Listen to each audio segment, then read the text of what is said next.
So we had W Morrisey versus three guys whose name I don't even know. One of them was I know. quite Jason doughy, Page, quite Manny doughy. Smith, and Devontae Evans. Who was it? Jason Page, Manny Smith, and Deontay Evans. Nice. Who was the one with the man tits? Probably Manny Smith. That brother looked like he ain't done a damn push up in a long time. I mean, look, I'm a little doughy myself, but I don't get paid to wrestle with my shirt off. You know what I'm saying? So it is what a TI is. It's a squash. W. Morrissey beat the three guys. Looked impressive. He looked impressive doing it. He grabs the mic afterwards, and he says that he accepts Eddie Edwards' challenge. He said he's not going to help Eddie prepare by being his friend. He's going to help him. He's going to help him prepare by showing him exactly what will happen to him at Slammiversary. Okay, then he smashed the guy. I had that backward. He destroyed him, stacked them on top of each other, and pinned them, a la Roman Reigns. That would have been a little more impressive if Roman Reigns didn't just do that to Edge and Daniel Bryan. Still, though, he stacked three jobbers and pinned them.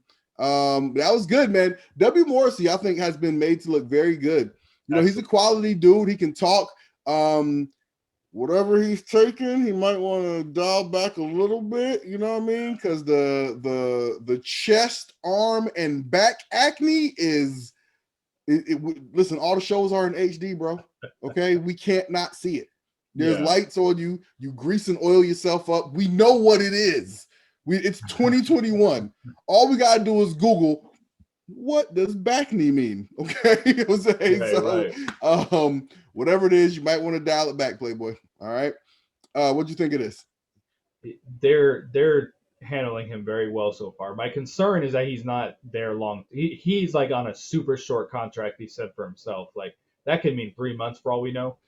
I don't think anyone's clamoring for him, so I think it's a good chance that he's gonna stick around. But I mean, especially because Impact's handling him very well. I didn't like him beating Rich Swann. I didn't think that was the right match for Rich Swann after losing to Kenny Omega. I don't know that Rich Swann has. I guess we'll get into this a little later. Like I don't know that he's won a match and all of a sudden he's got since losing to Kenny Omega and now he's got a tag team title match coming up. So I'll talk about that a little bit more later. So that I didn't really. Him having a feud with Willie Mack, I could buy that one, but I didn't really like him having a Rich Swann feud. I didn't think that was the right place for Rich Swann, the right thing to do with him after the match. But that's a Rich Swann conversation. But they're handling him very well, and I don't know what's gonna happen with him and Eddie Edwards. You know, I'd like Eddie a lot. I never seem to like his pay-per-view matches a whole lot, so I don't really know what this is gonna be. I don't know who I think should win. Eddie can probably stand to lose the match more than Morrissey, but I don't know. So they're doing this. Just shows that squash matches are effective. Mm-hmm. They're doing it with Macklin too, so maybe there's a change of I don't know what the word is I'm looking for, but they're just trying a different concept now. Like, okay, we're gonna bring a guy in, some of these guys, so we can learn who they are, learn their story. Yeah. Let them squash dudes, and that way you're not doing the same.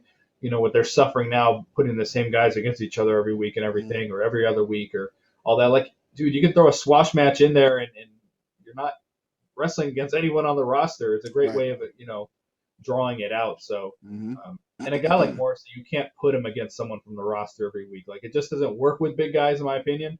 I think you have to give them these kind of matches. So.